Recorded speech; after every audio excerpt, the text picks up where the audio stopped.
y que en esa medida sigue siendo la posición universalmente dominante en el mundo, en tanto las potencias que dominan el mundo oficialmente al menos son potencias occidentales, y en tanto nosotros desde que hemos sido colonizados en el siglo XVI también nos regimos por esos esquemas.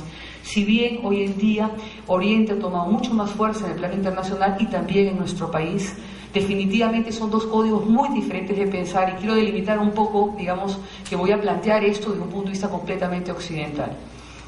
Comencemos entonces con nuestra primera parte. ¿Qué son los valores objetivos y de dónde provienen? Lo primero que tenemos que señalar es de dónde viene la idea de los valores, es decir, qué se entendió originalmente por la palabra ética, que es el término que ha servido para congregar a todos nuestros valores en general. Si nos remontamos a la etimología de la palabra, ese a su significado, veremos que ética viene originalmente de la palabra griego que se llama ethos, o que llama la ética ethos, que significa residencia o morada, es decir, el lugar donde se habita. Estas nociones, que en un origen aludieron a un lugar exterior o país, poco a poco se volvieron sinónimos del lugar interno del hombre, de su actitud interior, de su referencia a sí mismo y al mundo.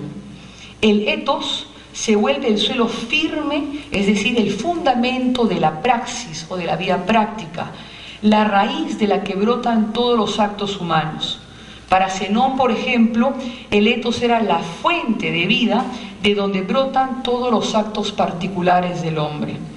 No obstante, esta es una primera acepción de la palabra y no la que nos ha marcado en adelante.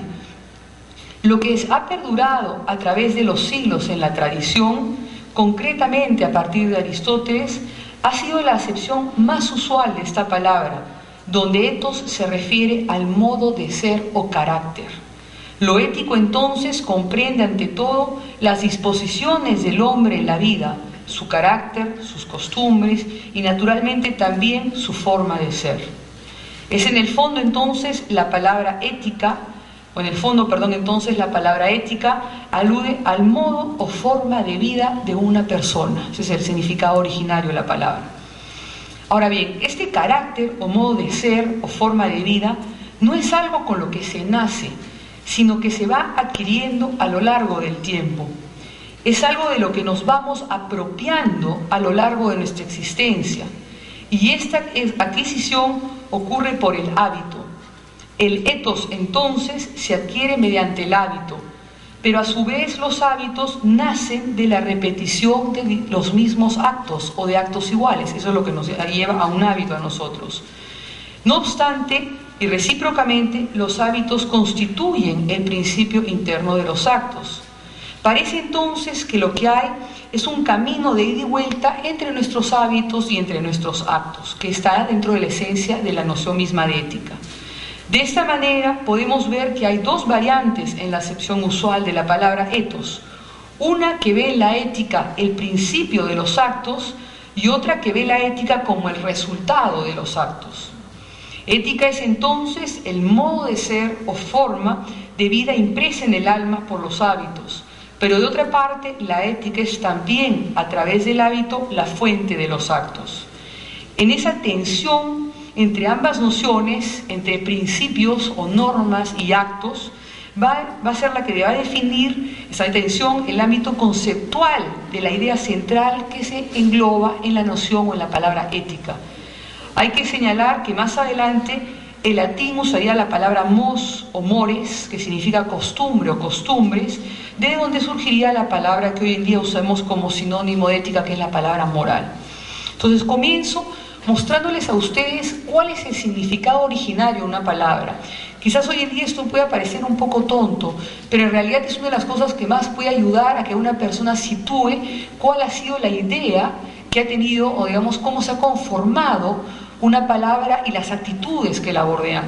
La palabra ética entonces viene de la palabra ethos, o la palabra mos, mores, si ustedes quieren el griego y el latín, y a lo que ella alude es una forma de ser, a las formas de ser o a la vida de las personas, es decir, a la conducta finalmente, al comportamiento que nosotros tenemos.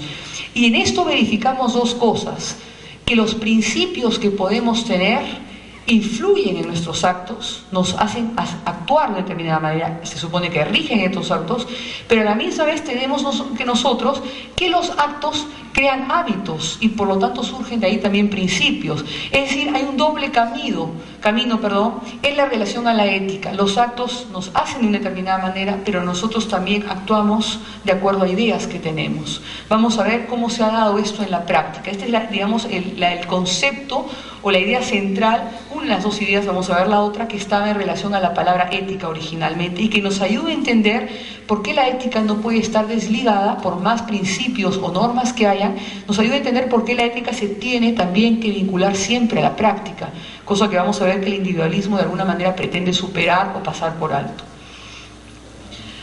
Ahora bien, ¿qué es lo importante entonces de todo esto? ¿O en qué medida nos puede orientar el significado originario de una palabra? Lo interesante aquí es que la etimología de la palabra nos esclarece esta relación esencial que existe entre el principio